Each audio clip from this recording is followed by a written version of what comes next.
You know why they call this a fire truck? Because this truck is fire! Recently, with the help of one of the... Hello? What is happening? YouTube just, like, died.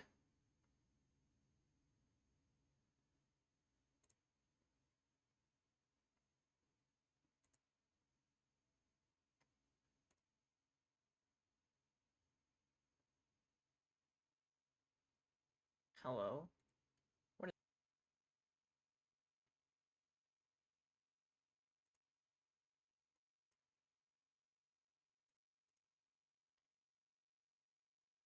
Okay. Well, whoops. We should be back now. We should be back.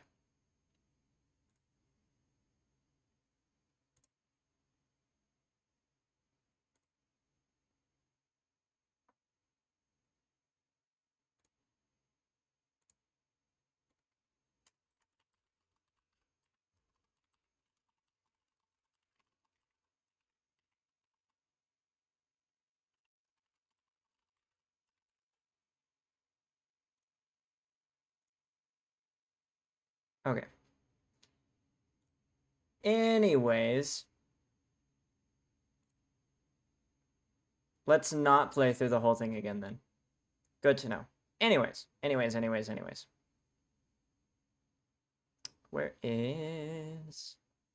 Where's the boat?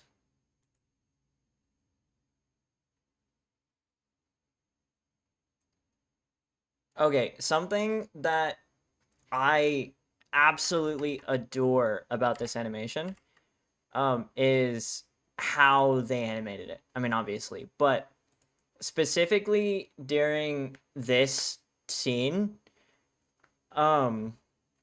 it's super cool. So obviously everything is animated on 3s actually, but it looks super smooth. And how they did that, or a lot of the reason they could do that, I guess, is actually because the movement is not on 3s. The movement is every single frame. They're just moving different things. Which that's just sort of like how you do that, and that's not something that I would have noticed. Which, if we could get to a good part. There we go.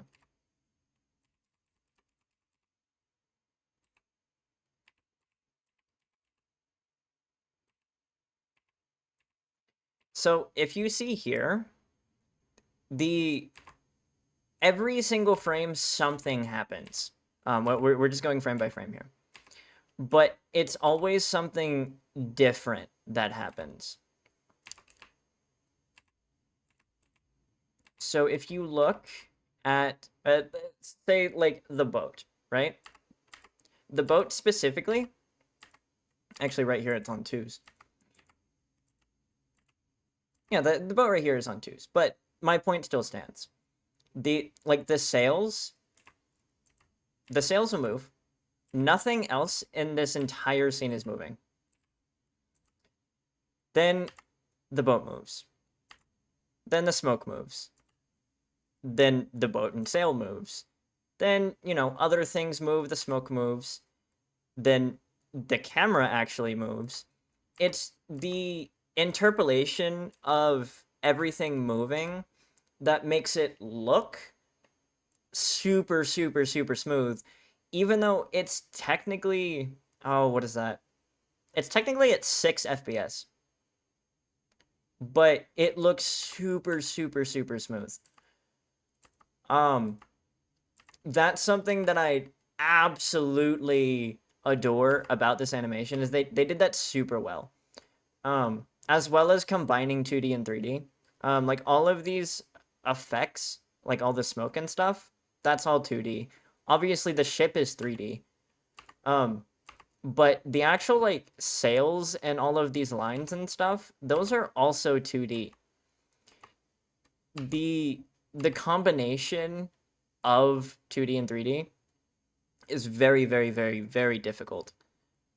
So getting this right and so incredibly impactful is amazing. That's something that I've always absolutely adored about this video. Other than, I mean, it's a pretty good song too. Something else that I love about this fight scene is the motion lines, actually. So here, this character, which I think is Gura, is, oh yeah, and impact frames. Impact frames are great. Moving to the left the whole time. From the time she comes out of the water. Moving to the left. Camera's moving to the left, straight to the left.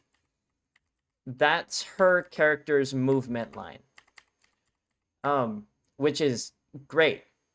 That's what you want, but then they also have all of these other effects going on. Everything is moving. This is a super chaotic scene, but everything is along this general horizontal line.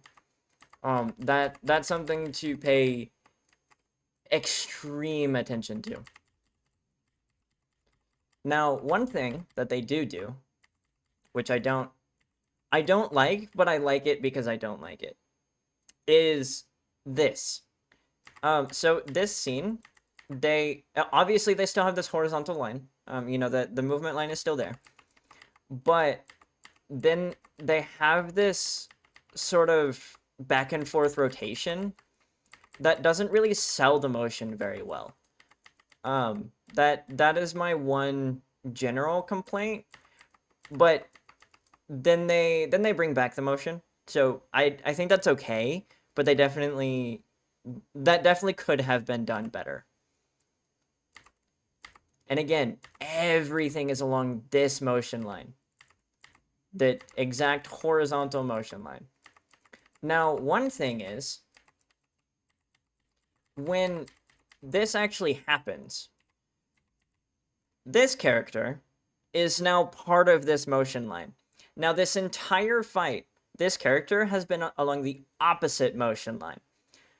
That's generally how you do like a proper fight scene. Obviously, like keeping everything fairly in the same realm, normally horizontally, but one character will always go to the right and the other character will always go to the left, unless there's a very obvious transition. But in this, there was sort of a convoluted transition where now all of a sudden Gura is coming from, or I guess going to the right and attacking, or yeah, attacking to the right, which is not, that's not how it's been the entire time. But if you actually watch it, which we won't watch it again because YouTube got mad at me, but if you actually watch it, it's actually part of the storytelling. That part of the storytelling comes from the fact that when Gura was losing, it was all going to the left. Now that Gura is winning, it's all going to the right. That's something that I didn't get at first, but is absolutely necessary. And that applies to literally anything. Anything and everything that absolutely applies to.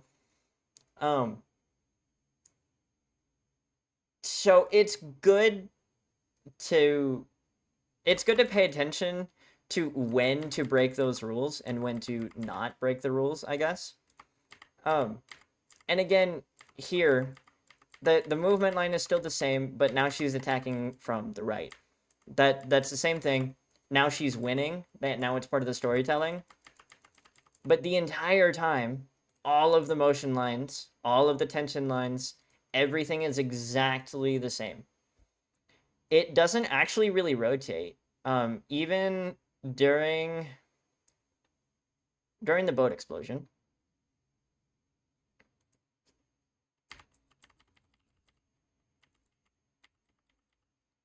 all of the tension is somewhat over here. You know what I mean? Like, it's generally along this line. And then when the actual wind-up happens, this line that it creates, this is now the motion line, the tension line, if you will, which is translated directly into the explosion. This line right here is nearly identical.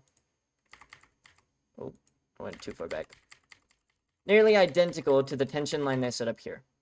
Right here. This line is now this line. That's a really good use of the motion line. That just keeps everything in mind, I guess, especially when you're doing like super crazy transitions. Like when you're going from, you know, this sort of like backwards angle from something like a super close-up side shot like this. You don't have to see her move this trident thing to know that, you know, she's the one who did this. You know what I mean? It's obvious because that motion line is transferred over. Now, something that does happen during this is everything moves along that motion line. Everything moves along that motion line for a very long time. Until this. So this part actually directly counters that motion line, which is something that you really don't want to do, generally speaking, but that is also part of the storytelling, like I was saying earlier. This is a super chaotic, super crazy scene. So to translate that, they actually rotated it an entire 90 degrees in a single shot.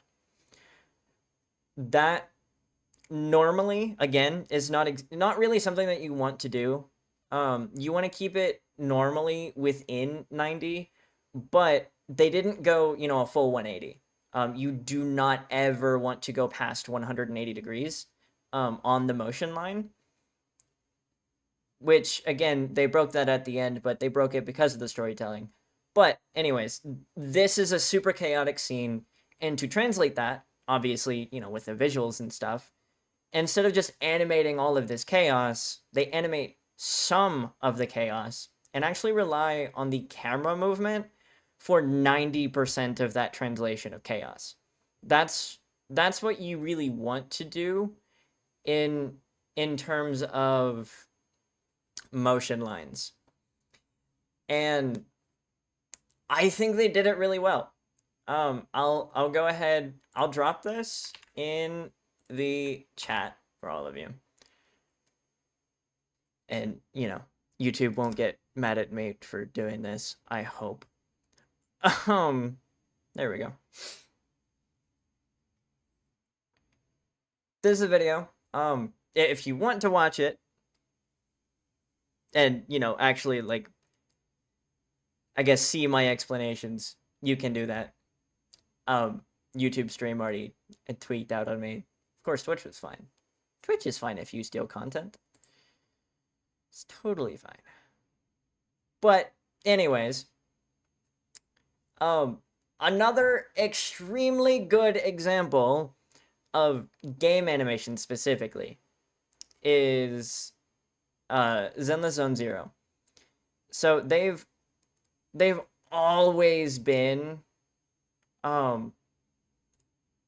very, very, very good at keeping the motion lines, at keeping the Do you copy?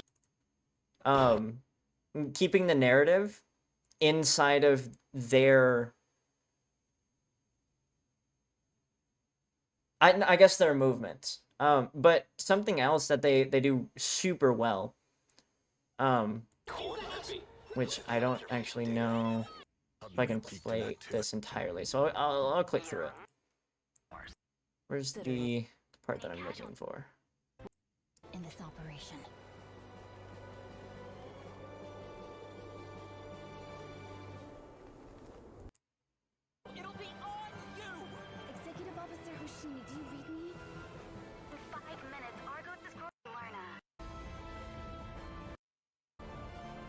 Maybe it's not here. That executive office. Hold on.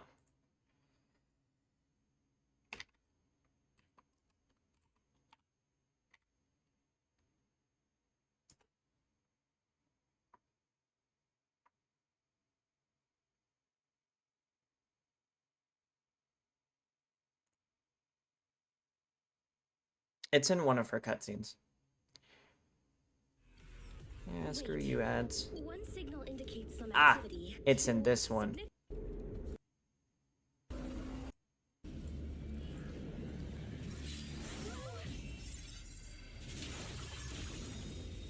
Okay, again, motion lines.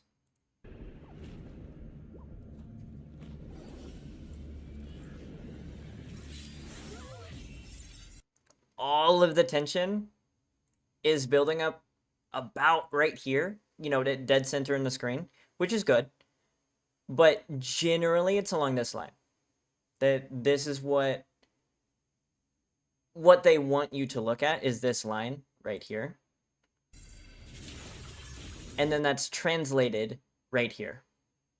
So it's mostly about framing in this.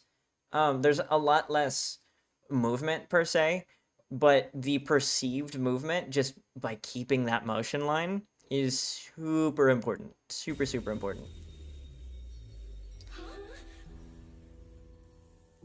And this is what I was talking about when I was talking about the personality in walk, run, in any sort of animation, getting the personality there. This animation, this running animation, translates so much personality. It's the quick pointed steps. There's not a lot of bounce. There's some bounce, but there's not a lot of bounce. And this right here. This is absolutely by far the best personality translation, I guess, that I've seen in a very long time. The sharp pointed stance and just instantly kills her momentum after, you know, all of the crazy parkour. That's how you translate the emotion and personality of what's going on super, super cleanly in a very, very short amount of time. I mean, this is, I think we watched, what, 20 seconds? And we can already tell 90% of what we need to about Miyabi. Like, and how she is, what her personality is, yada, yada. That's something that needs to be paid, I guess, closer attention to in like 98% of cases. Especially for characters that are like right up front or are the quote main character. They should have a lot more personality in their animations, in how they hold themselves, in just in general, than like the rest of the game. And the framing and the camera should also reflect that.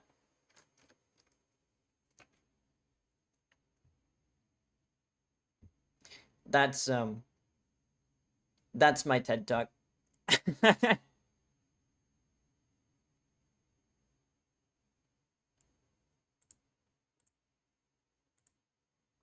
The free run fight is also a very good fight. Very good fight. In my opinion.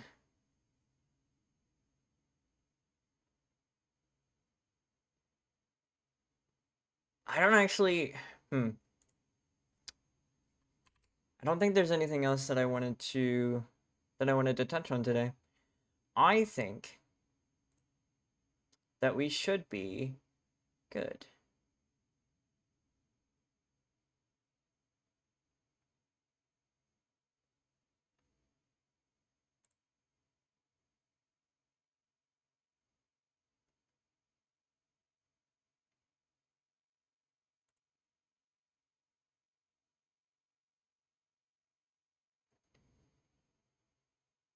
Cool. Okay.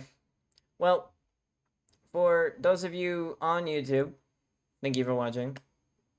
for those of you on Twitch, also thank you for watching. All links to everything will be in the description. Sorry about the interrupt, I guess. If you want to join the Discord, ask questions, I'll be posting a lot of random artwork there, I guess. I'll probably just, like, dump my art folder. Yeah, the link to the Discord is in the description. For those of you on Twitch, it will be on YouTube. I don't think there's a way that I don't think there's a way that I can easily do that on Twitch, but if there is, I'll figure that out. Otherwise, I will be posting a VOD, with all of the important bits, all of the random other fluff cut out on to my YouTube. I think that's it. I feel like I missed something. That's why I'm, like, stalling. I don't think I missed anything. Well, I will see you guys in a couple days. I will stream again. What is today, actually? Saturday? I will stream again on Monday.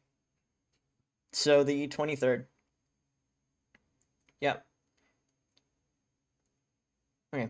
See you guys on the 23rd.